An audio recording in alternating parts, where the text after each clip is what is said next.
Awesome. Well, thanks again for inviting me to come out and have this conversation with you folks. It's a great pleasure to speak to you all. I've been through a Permaculture Design Course, actually with James as a guest instructor, going on 8 years ago, and it's a pleasure to see a bit of a full circle there. So what I'd like to do today is I'd like to talk a little bit about how my role in permaculture has come about, and what I've used to help bring that to bear, and how I've created a livelihood with permaculture for what I do and how I've created that. And hopefully that can help a couple of you folks get a sense of what you're doing and how you want to be doing it. So what I'm going to do is I'm going to share a bit of a slideshow here showing a bit of the conversation that I've had and what I've been doing.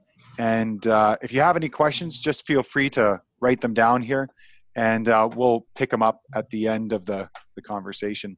So James, if I press play there, can you see that as a slideshow? Yeah, I'm just going to move this a little bit so we can see it. Yeah, all good. Go for it. Awesome. And am I a little tiny square in the bottom there? You're making it happen. Awesome. Sounds good. So as a great educator and friend of mine, Richard Walker, who's arguably one of the longest running veterans of food forestry here in British Columbia, likes to say when he presents, he talks about you really only want people to take away one or two things. And so one of the two things I want you to take away is that if you don't design your life, somebody else will. And we already know this in permaculture. If you don't design the landscape, the genetic diversity within the soil is going to be used because of the different biotic or abiotic factors. So when we talk about if you don't design your life, somebody else already will, that means every aspect of your life. If you don't design your finances or your income streams or the way you look at life, somebody else will design it for you, and they'll do it for their benefit, for their profit. And we know that intrinsically. I think most of us come to permaculture with a sense that there's something up with the world. We need to actually take more action and more responsibility, as Bill Mollison liked to say. So one of the first takeaways, and I'll come back to this time and time again, is you don't design your life, somebody else will. So why not design your life with the same specificity, with the same intent that you design landscapes? I'm going to show some of the tools that I've used from permaculture to design my own life and to help a number of other students and clients to do the same. Second, and this is a takeaway from Larry Santoyo, who's a ex-police officer down in Los Angeles, who's turned permaculturalist. You don't do permaculture, you use permaculture in what you do. Now, a few years ago, I was speaking at Permaculture Voices, and it was a big convergence that Diego Footer, the same podcast name, put together.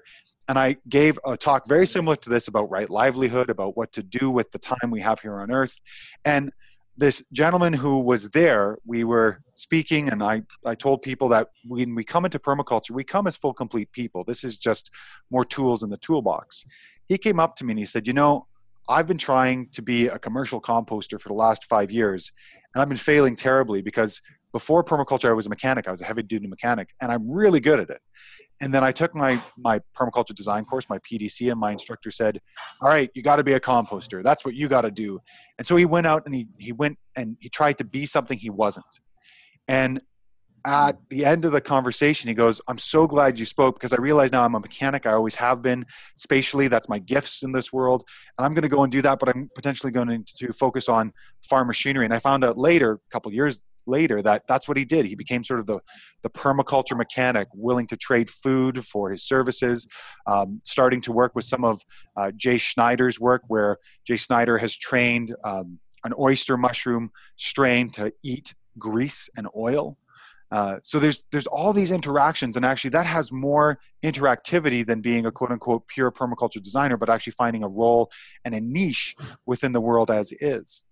So I want to give you a really short history of me to give you a sense of where I came from, and that I'm really not anything special. I came from a very conventional background, and hopefully that'll give you a sense that this isn't a very difficult thing to jump into. It takes a lot of work.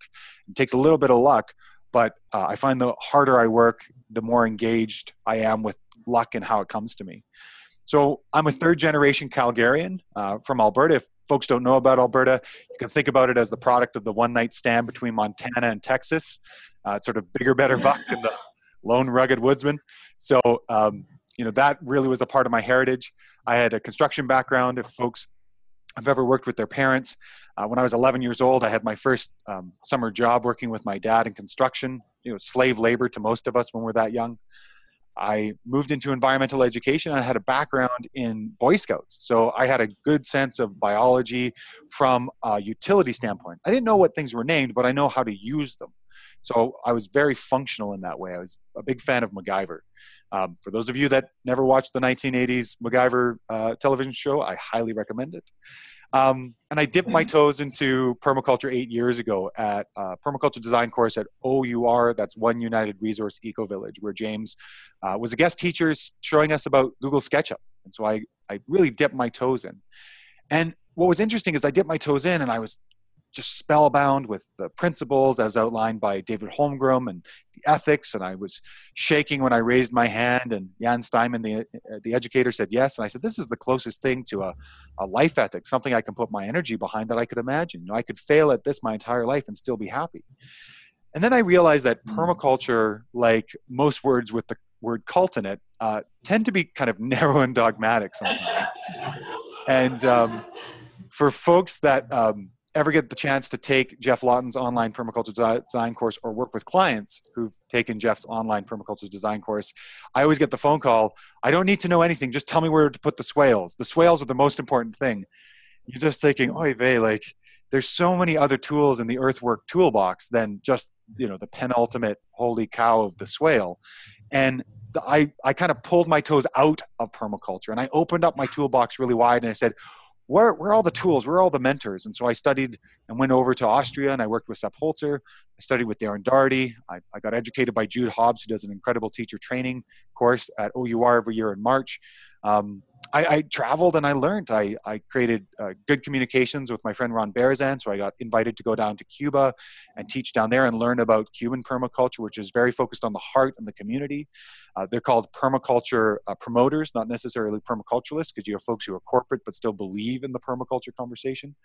I got invited to go over to Kenya and I started the first practical permaculture institute in 18 days. I got invited to consult in Mongolia and India just because I was really open and I didn't have a dogma. And I think that was one of the things that really worked in my favor. So as it says here, I've worked in backyards to 10 kilometer square mines in Africa most recently, where a good friend of mine was under a firefight. The Chinese miners thought that the African miners were infringing on their rights. And so they was throwing dynamite at them when my friend was in this situation. Like there's this amazing scale you can work in permaculture. You can work in sort of the very comforted, gated community of North America, or you can go internationally. If folks are interested in more of that sort of permaculture on the edge, I'd recommend the Green Warriors and Stephen Crane. Really interesting guy. Goes into war-torn places, refugees, as well as Robin Francis. So what I really found in all these situations is that actually what happens in between the ears, the climate in between the ears, will destroy a project long before the ecological components. I've been able to set up systems that did exceptionally well, even though people maybe didn't follow the guidelines. And at that point, I realized I needed to dive into that context, the idea of the context of the mind and the context of the place.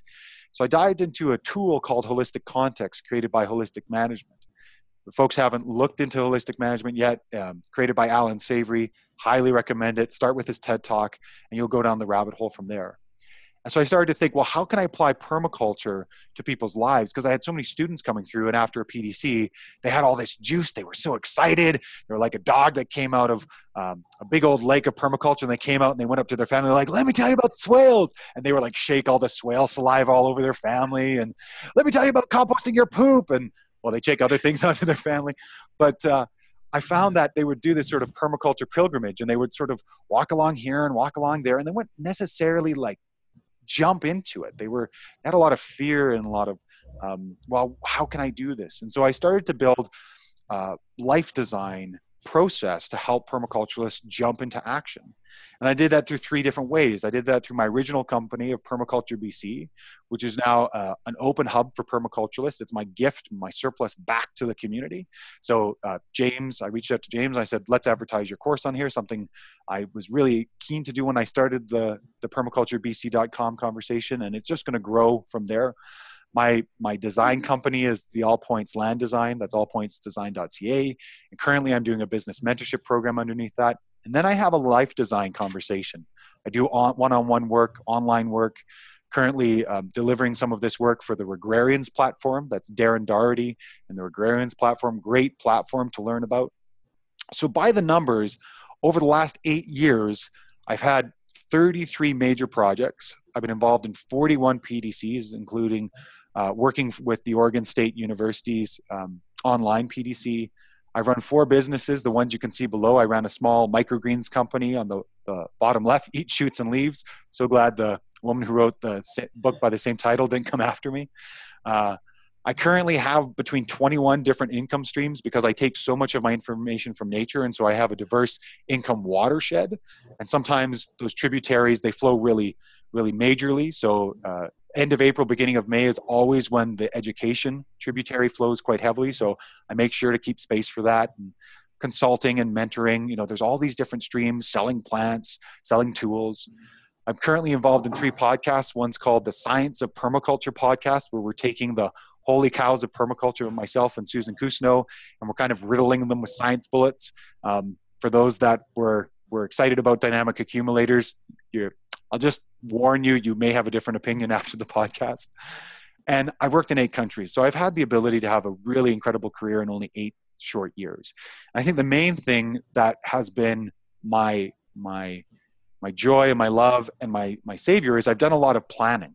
And P.A. Yeomans, who created the Keyline design system, which is actually a whole farm design system, not just the way that you use a plow, talked about plan the work, then work the plan, because no plan survives first inception. Whenever you take a plan, life always takes a look at it and kind of laughs and goes, okay, well, I'll show you what that really looks like. So what I want to say is this whole conversation is about popping the hood of your life and kind of looking inside. And it's hard work. It's the hardest work I've ever done.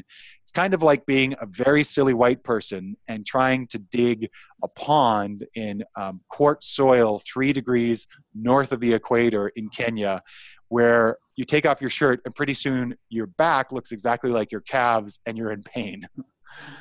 This was me digging a pond for that project I was talking about in Kenya. So I say this because everybody I work with, from the sheep farmers in Alberta to the Texas cattlemen, when we talk about life design, they always say, this is the hardest work I've ever done. There's nothing that's been more difficult than this. And it takes a lot of courage, civil courage, as Sepp Holzer would say, to open up the hood and take a look at what all the pieces are. But it's really worthwhile. So again, if you don't design your life, somebody else will. And I just want you to think for a second, each one of you has a belief about the world, or about permaculture, about farming, but you also have beliefs about finances, about what it means to be in good work. And some of those beliefs actually might have come from other people and not from yourself. So we have to source our beliefs just like we do our food. And remember that you don't do permaculture, you use permaculture in what you do.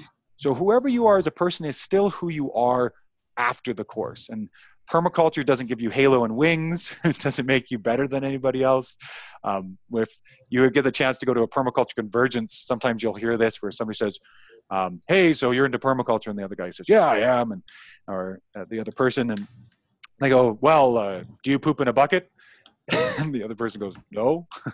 And there's this sense of entitlement already in this realm. And so I want to talk about 3 major problems that maybe you've seen or maybe you have yourself, and just to consider and inquire into them.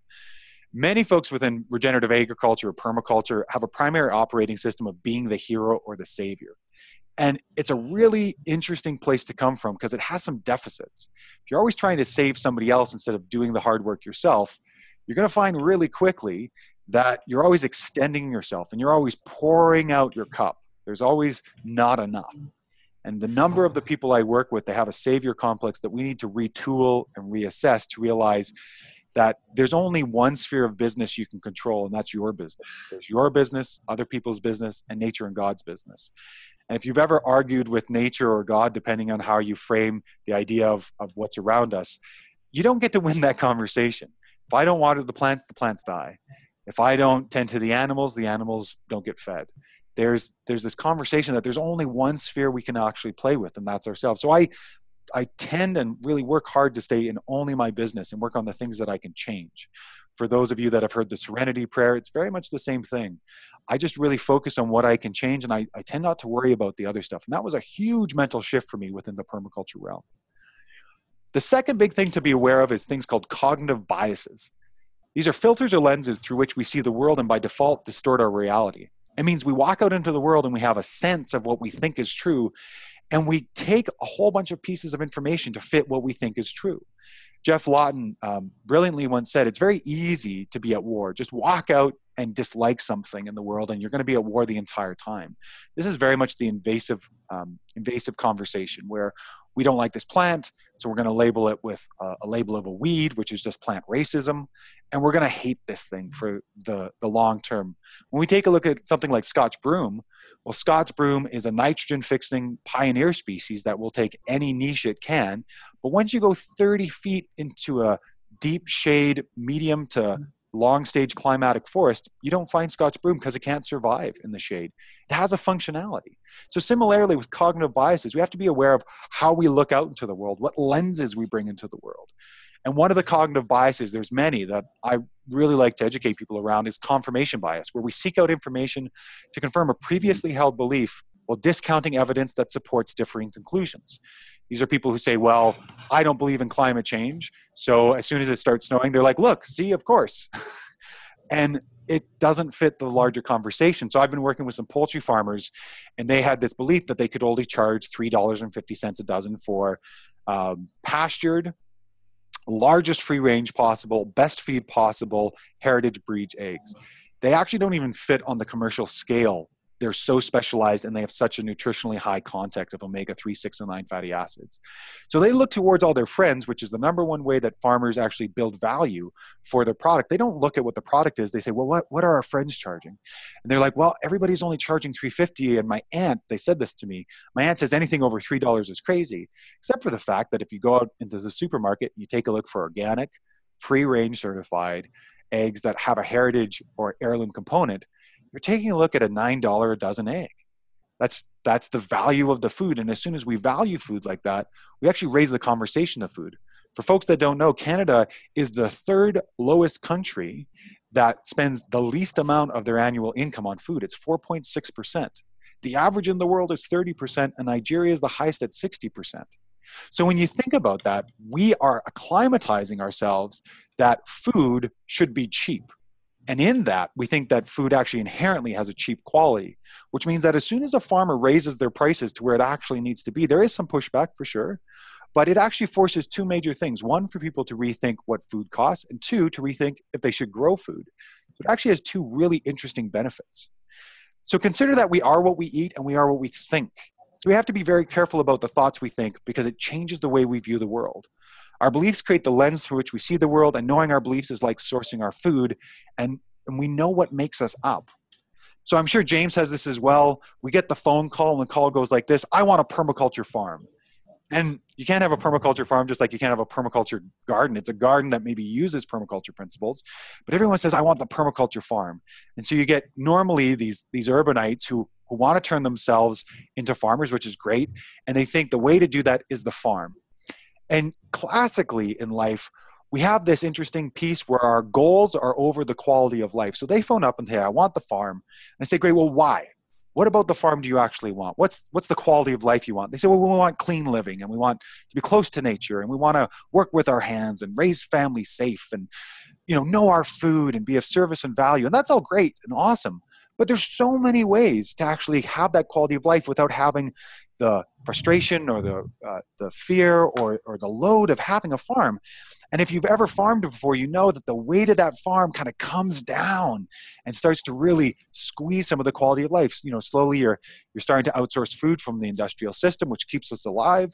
You don't get time with your family anymore. And then all of a sudden, this dream of the farm actually crushes all of the quality of life you wanted in the first place. So one of the major changes that I found is that if we put quality of life over goals, how we want to be, and we actually have goals that support or don't support, be it a farm or barn, perennial systems, or chickens or types of different fowl, as I was working with these poultry farmers, and they're in very much the climate out on the West Coast. And, chickens are to land as ducks are to water. So if you have a lot of water, start thinking about ducks. Don't prescribe a certain idea. So what we do is we actually start to take decisions, and we see if some decisions are good and other decisions aren't for the quality of life we want. So to simplify this, know what you want, know what you have to do to get what you want, and know how you know it's true. So if you want X, you need to do Y. And to know X and Y are happening, you'll observe Z. So this is a conversation about holistic context. I want X. To have X, I'm going to do Y, and I'm going to monitor with Z. So within holistic management, holistic context talks about wholes, and we work in wholes. So my life is a whole, but it's a whole within a whole. My life is within my partnership and the land base I manage, and within all of these businesses. And those are all WHOLE wholes I manage. And what Alan Savory found is that one of the major issues we've had in humanity is that we haven't been managing very well. We've had tools and technology. We've had a lot of, could we do it? And yes, we can, but should we do it? So this question says, well, what's the whole we're managing? What does the present of that whole look like? And what does the future look like? And so along comes this decision that life gives us. And normally we just say, okay, let's do it, or let's figure it out, or have some sort of minor decision-making modality. But holistic context says, no, we're going to test it. We're going to do a pre-mortem instead of a post-mortem. We're going to pre-test if this is a good idea for me as a system, for my business as a system, for my whole as a system. We're going to figure out if this is indeed a good idea. And a good friend of mine, Lisa Helps, who became the mayor of Victoria, ran on this great idea of having a ruthless clarity of vision. And this is really what this is about. It's about having a ruthless clarity of vision about what you want your life to be about, what you want your business to be about, and then testing to see if these ideas actually fit that ruthless clarity of vision. Now, ruthless clarity of vision is kind of like pregnancy. You can't kind of be pregnant. You can kind of be in your ruthless clarity of vision. You are in it or you are not in it. You are pregnant or you are not. And I have to say, if I could go back 8 years, I do have one regret in all this work. I wish I had learned this first. So I'm going to give you a bit of a sense about what that is so you can know it and potentially use it in your life. So holistic management is a context-specific approach for making environmentally, socially, and economically sound decisions towards a holistic context. There's a number of places you can go to learn about it. The Savory Institute is probably the primary place to disseminate information, but there's also an American offshoot called Holistic Management International. And in that, there's a couple of pieces. We have what's called the whole inventory, which is the things we have. So within this whole, what do I have? Who are my decision makers? What are all the different types of capitals I have? You haven't read Regenerative Enterprise by Ethan Rowland and Gregory Landua. I highly recommend the book. It's called Regenerative Enterprise. And in it, they talk about the 8 forms of capital, the capitals that we build as people going into the future. Next, we want to know what I want. So what are my statements of purpose? What are the quality of lives I actually want? What are the behaviors and systems that I have to do to make sure those come true? And then what are the future indicators to know that that's going to happen? And when I was first taught this, I thought, this is really confusing. I don't really understand this. So I built sort of a coloring book, and I thought, you know what, this needs more stickmen. And I was looking me right in the face. There's the stickmen, the head and the body. There's me. And how do we know it's a permaculturalist? Well, it has gumboots, and of course it has a tool, right? So in comes a decision, and with that decision, we test it against our context. We see if this is a good idea for what we're doing. So we test it, and sometimes it's a no. And a no is even as good as a yes if it means that it doesn't fit who we are. And if we test something and it makes good sense, then great. Yeah, we're going to keep it. We're going to have it for our context. So working with the Galliano Conservation Society, they wanted to have a food forest because they were realizing that where food came from and the distance it came from just affected conservation someplace else. So this is a pure conservation society that figured that food actually is as important as conservation. So what we did is we built a food forest, a pilot food forest around their context and the things they wanted to do. We created an income stream by producing garlic for them that was like conservation chocolate. It was conservation garlic. So it protected 2 kilometers of some of the most pristine coastal habitat for predator hawks on the west coast of Canada. And that all fit within their context. So we have this decision, and this is interesting about holistic context. We assume that that decision is wrong because we want to test to see if it absolutely fits. It's like a filter that allows things in or doesn't allow things in. Then we decide if we want to do it. Then we figure out if we're going to establish these indicators. How do we know that this decision is good for us? And then we design, plan, and implement. We observe and monitor, and we do it again. You've probably seen this. This is this feedback process we have to create this ruthless clarity of vision. If you're looking for more information on holistic context and holistic management, I suggest you start with Alan Savory's TED Talk, or you can reach out, and I'm happy to provide you folks with a bit more information, because I know it's been absolutely essential for me in my life, because I had a good sense about what I wanted to create, and everything else became variable. So every time I had a new potential income stream, I always tested it to see if it worked with who I was. I got invited to become part of the Permaculture Institute of North America 5 years ago. That was only 3 years into my permaculture work. These were people who were 30 years my senior in age, 20 years my senior in experience, and they said, we really want you to be on the board. And I checked in with my context, and nowhere in my context did it said, spend 12 more hours on your computer talking to people in far-flung places, working on bylaws. It was very flattering, and my ego absolutely wanted to do it. But my context said, it's not going to be a good fit. So I said no to it. And every single day since there, it's been such a good choice. I've used this with projects. We got invited to do a 10,000 square foot, $3 million conventional landscape. And we were a very non-conventional landscaping company. And we tested it against our context, and it failed every single time. What's interesting about that is we went ahead and did that project. And it was 2 months later, we were so bogged down by it. We tested it again, and we just realized, you know what? The context was right, because we put our heart and soul into that context. We put our priorities in there, and we were trying to live by our priorities. We actually fired the client, and we were so much happier for it. Recently, Jamie Wallace of Jan Design had a great conversation about that, about how he was following a bit of the conversation I've been putting on Facebook about holistic context. And he's like, you know what, mate, I had to fire these guys. It was a traditional landscape. It was concrete. And then right as we were going to sign the contract, they started needling me about the cost. It was too much. So we let it go. So having a sense of what that ruthless clarity of vision is really helps you to know what's good for you and what isn't, quote unquote, good for you. The next tool I want to talk about is zones of brilliance. So second last day of the course, obviously you've learned about zones. Zones being this idea of placement of elements for frequency of use around a center of human initiative. Usually zone 0 is the house or the tool shed in a community garden, or if it's a far-flung place, it's where the road ends. And basically you put energy into these different areas, and things that are in zone 1, you put energy into, and there's great rapidity in the production of that. As you go out, there are things that take longer to produce. So I took this idea and I started to apply it onto my students, and we had some really fascinating results. So within these 3 areas, this triptych, we took a look first and foremost at the perennial passions. And so the do it at home or do it yourself version of this, because this is a process that takes up to 7 weeks. If I'm working with folks one-on-one or in a PDC, this is usually half a day. Ask yourself, out of this PDC, out of this permaculture buffet that James has led you through, probably incredibly brilliantly, if my experience with him 8 years ago was any experience or any indicator, and I'm sure he's just built upon that.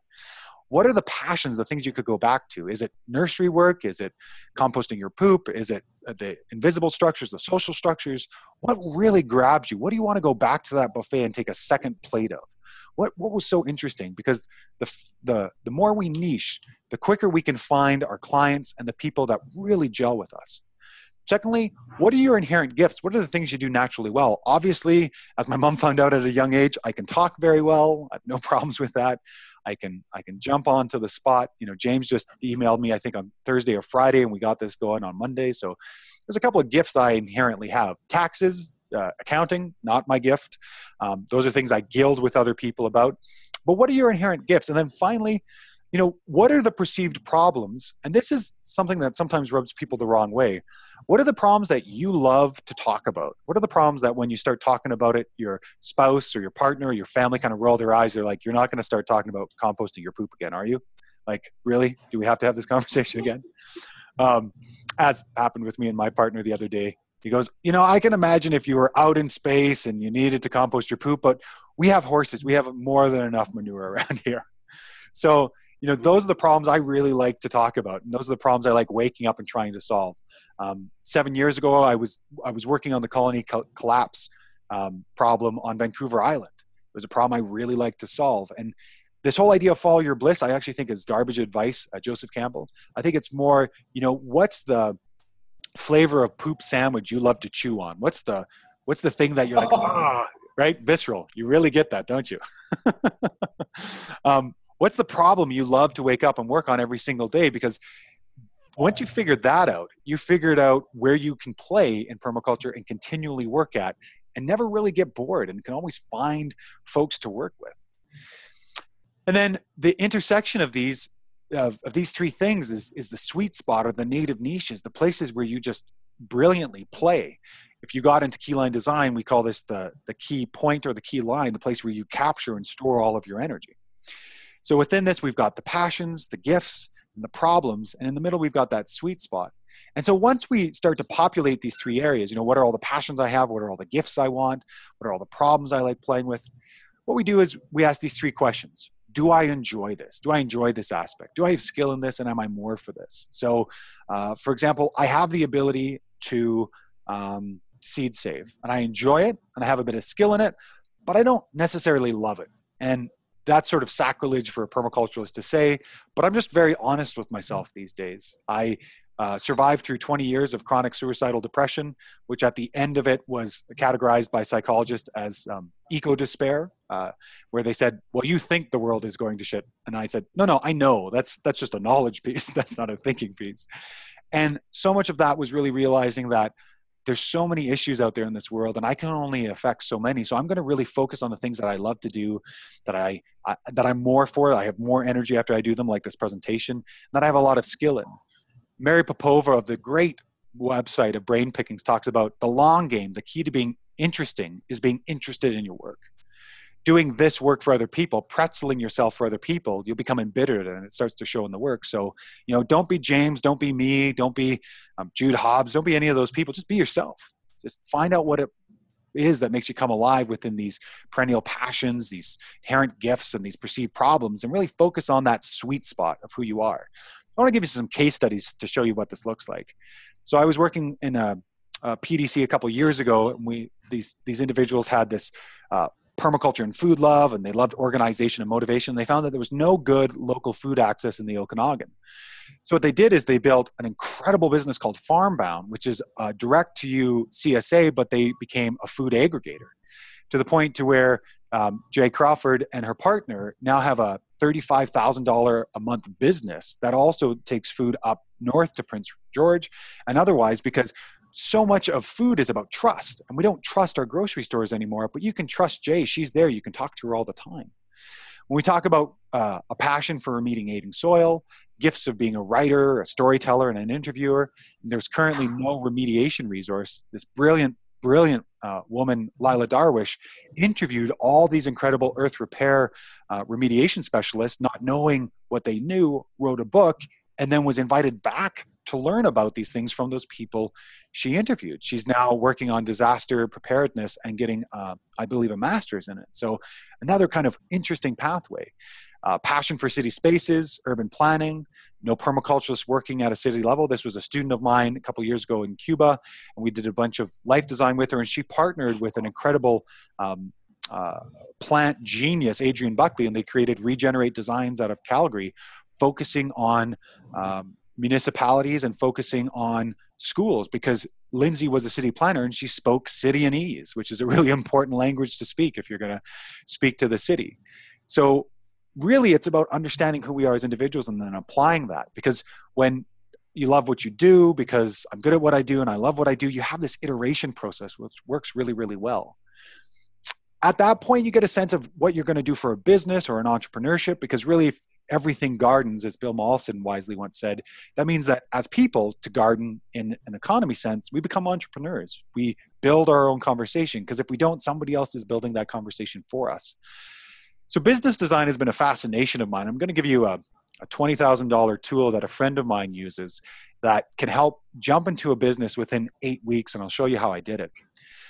One of my favorite cartoonists is Hugh MacLeod, and he was trying to make it in New York, and he wasn't. He was handing out lots of business cards. He was getting business cards, and so he would go to the bar. He'd drink away his sorrows, and he would draw these little cartoons on the back of the business cards. And that's actually how he leveraged himself. Just what he did was what he built an experience around. And as a great friend of mine, and if you're ever interested in moving away from the idea that marketing is gross, I highly recommend my friend Tad Hargrave, marketingforhippies.com. You could never have a more accurate way of targeting permaculturalists.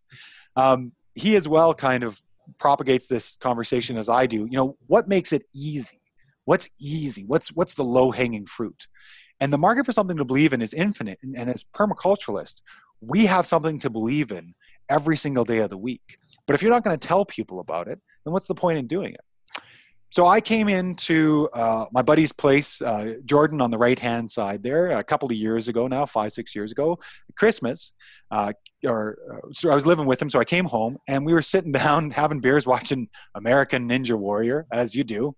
And we were 3 beers in, and he goes, I'm finally ready to make a business on the land. What do you want to do? I said, well, it's mushrooms or it's microgreens, because this is the quickest, easiest way to start a business that's living-based, living production-based.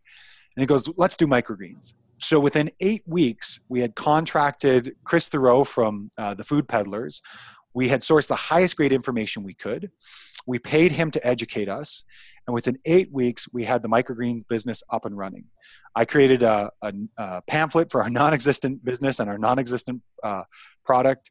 And Jordan went around to all the chefs in Victoria. He saw that there was enough demand, even though there was already 5 other microgreens businesses in town. But we were the only same-day cut and delivered by bicycle microgreens producers. So within those 8 weeks, we built an incredible business. And the first sale, we were profitable. We were profitable on our very first sale. We paid back the initial capital within 2 weeks. And then we realized that there's a couple things about the business we didn't really like. I was kind of frustrated in the way it was working. We were doing sunflower, pea, radish, and buckwheat shoots. And some of these took a lot of time and money. And so one of the major life lessons I learned is life is 100% negotiable. And when you're ready to negotiate, you can do an incredible amount. So we took a look at all of these species we were growing. Nobody ate buckwheat. They didn't understand it. Radish really didn't work in Victoria, which is sort of the newlywed and the nearly dead. People don't like spicy, so we let that go. And then we had sunflower and pea, and everybody loves sunflower, but sunflower takes a lot of time to actually take off all of the hulls and to rinse and wash. But pea, you cut, you put it in the bag, you're done. So we averaged about $6.25 an hour, which is the average for farmers across Canada. We cut out sunflower shoots, we cut out buckwheat, we cut out radish, and all of a sudden we were making $40 an hour, and we were actually enjoying the business again. A couple months later, we realized we weren't crazy about running the business. We had other things to do. So we sold it to the student in the upper left-hand side. That was a PDC student of mine. She's still running the business, and it's still thriving. So over the last couple of years, I've built up a couple of principles around this with my friend Rob Avis. And so recently we started the Regenerative Business Mentorship Program. We have some podcasts coming out next Friday and the Friday after with Diego Footer, Creative Destruction or Permaculture Voices, if you're interested in learning about the principles. But just to quickly go over it, and this kind of rubs people the wrong way when we talk about it. We are profitable. We do not subsidize. Well, what does that mean? That means that when we build a business, we're going to build a business and we're going to find a niche where we can be profitable first off. So this is all about having that quality of life first and then building businesses that fit that quality of life. This doesn't mean I don't volunteer. This doesn't mean I don't do a lot of pro bono work. It just means I'm very selective about the people I work with. I can work with people like the Hollywood Beijing director who wanted to build a incredible landscape that he never actually picked or ate from in Nanaimo. And I can leverage that and then go to Kenya and give my time there. So it's all about finding the place where you're comfortable with. If folks are interested in this, you can learn more about it at allpointsdesign.ca/mentorship. And the next level 1 starts on September 15th, 2017. We do podcasts and open Q&As. We've had a really good time doing it. So here's this $10,000 tool that I want to introduce you to. The book it comes from is called Business Model Generation. And this is called the Business Model Canvas. Out of all the businesses I've built, I've never written one business plan. Why? Because for me, they're not useful. Unless you're going for funding, and if you're going for funding, in my mind, why can't the business stand on its own 2 legs at the beginning? you probably don't need something that robust. What you need is a model. You need to know who the key partners are, who the key activities are, what the key resources is, the cost structure, the value proposition. You need to know why people should buy from you and why they know that they need to buy from you. You need to find people who are a good fit. So this can be found online for free. But I tell you, a good friend of mine in Calgary, he charges companies upwards of $20,000 to walk through this canvas with them because it's so valuable. So hopefully you can take that and you can use that and play with it. So 2 major takeaways from today. Permaculture isn't something you do, it's something you use in what you do. And if you don't design your life, somebody else is going to design it for you. And it's always a good time to design. It's always a good time to understand the pieces of who you are, how you operate, what your passions are, what your gifts are, what the problems you are like to solve, and find that intersection. Actually find what makes you come alive and get you excited. The things that you stay up late researching, or the things that you bore your conventional friends off, the things that where you find nerdvana, that nirvana place of us nerds when we love talking about the root depth of Ribes odoratum, this clove current, or speaking about the best fruit from the North American Fruit Exchange Society's Explorer Society, which is the Illinois everbearing mulberry, has been the case for the last 15 years. Find where you're a nerd, explore that, and find that place. And as always, be fruitful and multiply. If you want to get in touch with me, you can get in touch with me at allpointsdesign.ca. And if there are any questions, I'd be happy to take them now.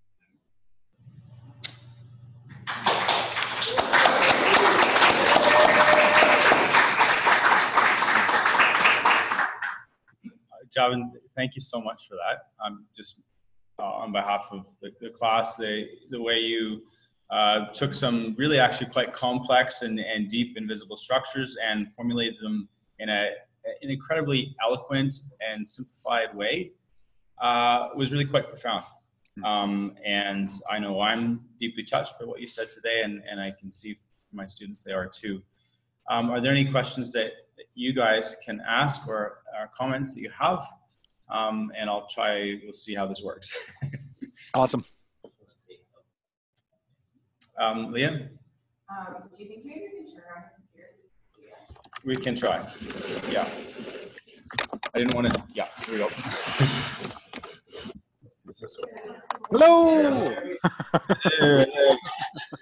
There is everybody. I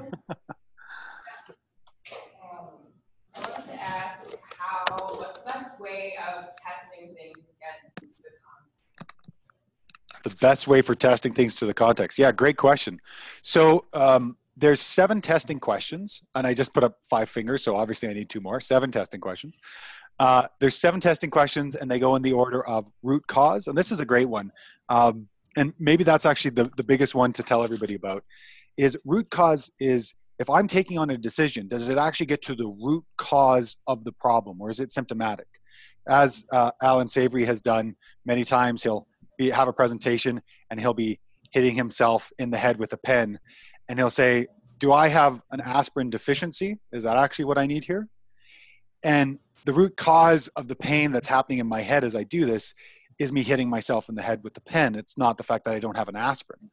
So the root cause always says, if I'm going to take this on, if I'm going to go and do this activity, if I'm going to explore this business, does it actually get to the root cause or a root problem that I'm trying to affect in my life? Then we go down into right direction. For what I'm doing, does it actually bring about most of my holistic context, the things I want to be true in my life? Next, we talk about weak links. Does it address a social, biological, or financial weak link, or does it create one of those weak links? Next, we go on to, if we're comparing 2 enterprises, which enterprise actually produces the most amount of income that covers the overhead of the business? Now, we still live in a world that's runs on money, and love it or hate it, hate the fiat currency system, love it, whatever, that's sort of beside the point. It's still one of the modes of transaction, so we still need to be aware if one enterprise or another actually improves. I was working with a pastured pig farmer down in the States, and we had a comparative analysis between the consulting he was doing for permitting for marijuana farms and his pastured pigs. And he was comparing to see which one actually covered the overhead of his family, because that's what we have to cover. Next, we take a look at what creates the future we want to see. So what are the indicators? Does will this actually produce the indicators that show for me that this whole I'm managing is true? And then finally, what's the gut check? And what's interesting is the gut check is last. So after we go through the rational conversation, the logical conversation using the cortex or the monkey mind for its best use versus being a slave to it, we go through all that, then we get to the gut check of like, okay, how do I feel about this thought now? Is this what I would want for all of my friends? Is this what I would want for humanity 7 generations down the line? So those are the testing questions that you can go through to understand a little bit more about context.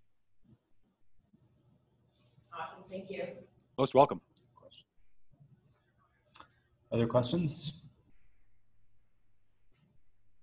Matt? So after you took your first permaculture course, what was, or maybe not even that, what was the first thing you did that generated income via permaculture? Awesome. So yeah, great. So the first thing I did that generated income is I was in a farm position at OUR. So they created, Brandy Gallagher is a no small miracle in this world. And she convinced the government to pay 50% of the wage to create a job creation partnership, JCP, I think is what it was called. And I was able to do a bunch of fencing and pond design. And that really propelled me into experientially based. I came into permaculture through a natural building program at OUR. And in that, I heard about all these different types of plasters, natural plasters, lime plasters, clay plasters, milk plasters. But one that really caught my eye was this Tadelac, T-A-D-E-L-A-K-T, Tadelac, the Cadillac of plasters, which is the only all-natural waterproof plaster that was created by the Berbers in Morocco. So I traveled down to the States to learn from the only guy I knew in North America who'd actually traveled to Morocco, and brought this back into my area, and I became a bit of an experienced Tadelacer. So I really kind of went towards the things I loved already. After that, I decided that the way that permaculture education was being offered at the time could use a bit more of an inclusive conversation and a bit more pedagogy. So I launched Permaculture BC as an education company, and it was actually my master's in permaculture, or my bachelor's, however you want to think of it. Because what I did is I would bring in exceptionally knowledgeable people, folks like Brandon Bauer and Dan Halsley and Jody Peters and Richard Walker, and I'd bring them in for educational opportunities. I would do the logistics, the admin work, but I got to spend tons of time with these people, and I actually got to build a lot of my competency. I think that's one of the things that people forget is that we are in a just-in-time education system in 2017. The Khan Academy, if folks don't know about it, it was built by a gentleman who was trying to educate his many, many, many Indian nieces and nephews and cousins and aunts and all the rest of it, and everybody would know that he was the guy to go to teach math.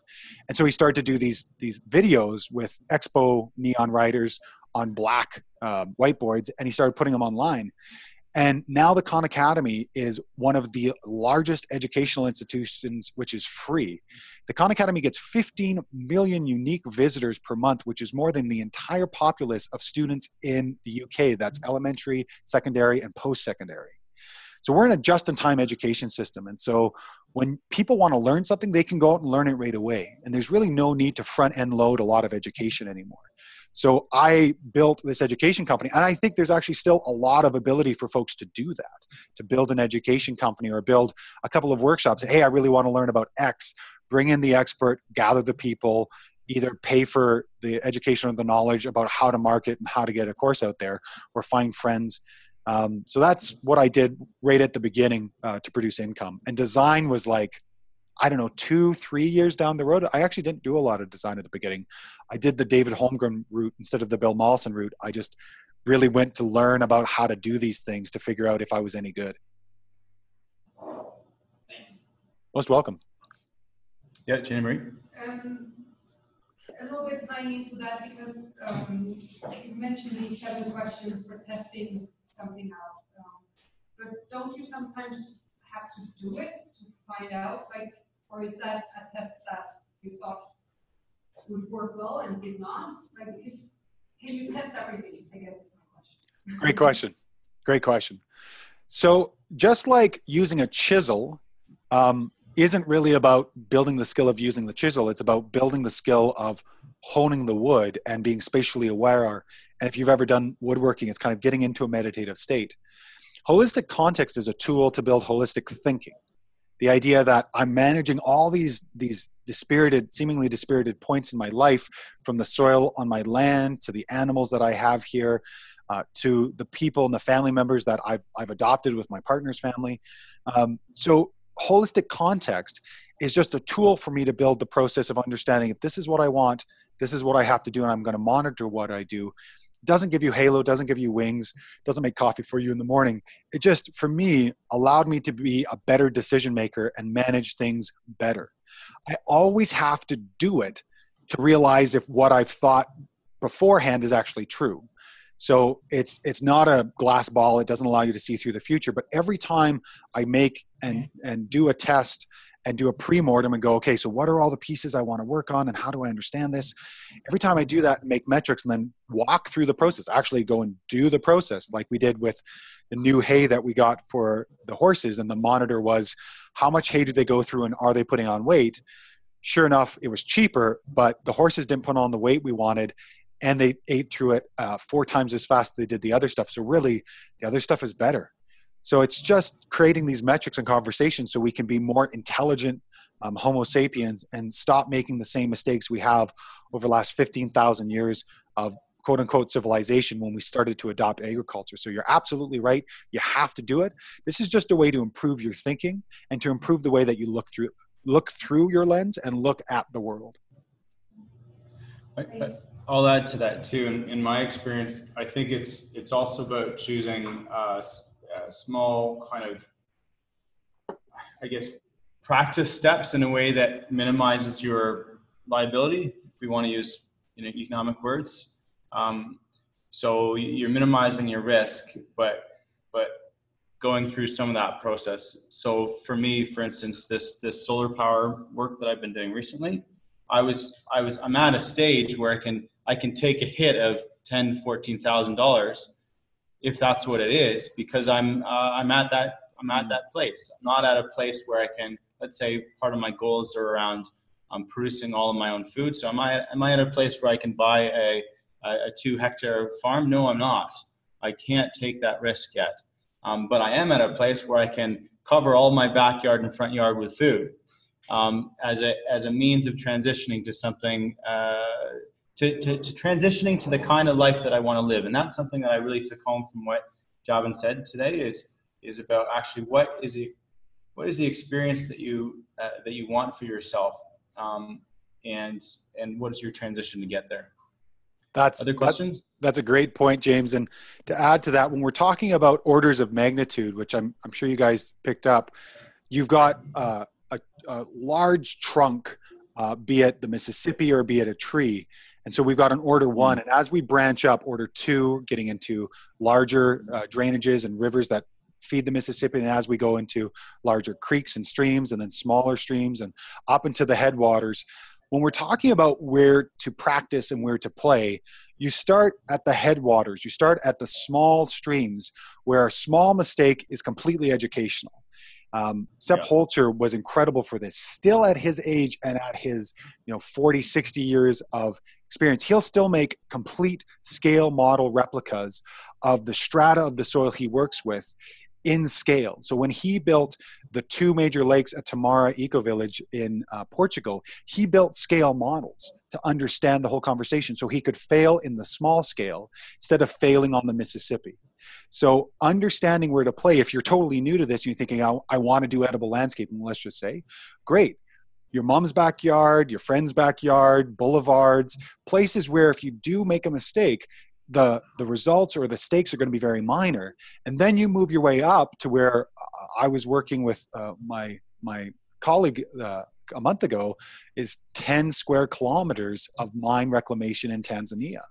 But you got to start at the top and start to put your due in. And as Joel Salton likes to say, any job worth doing is worth doing poorly at first. You have to suck at it for a while. If folks are into music, David Grohl, I'm a big fan of him.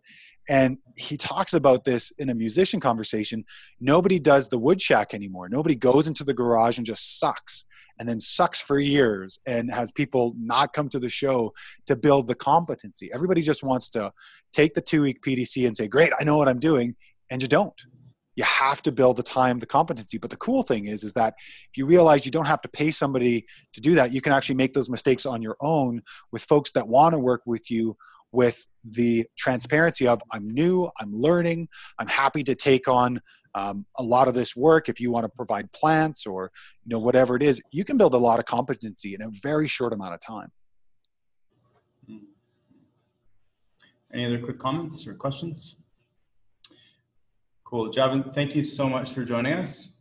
I'll be in touch later today or tomorrow, and we'll sort things out further, and love to work with you again in the future. Just give them one more round of applause, guys.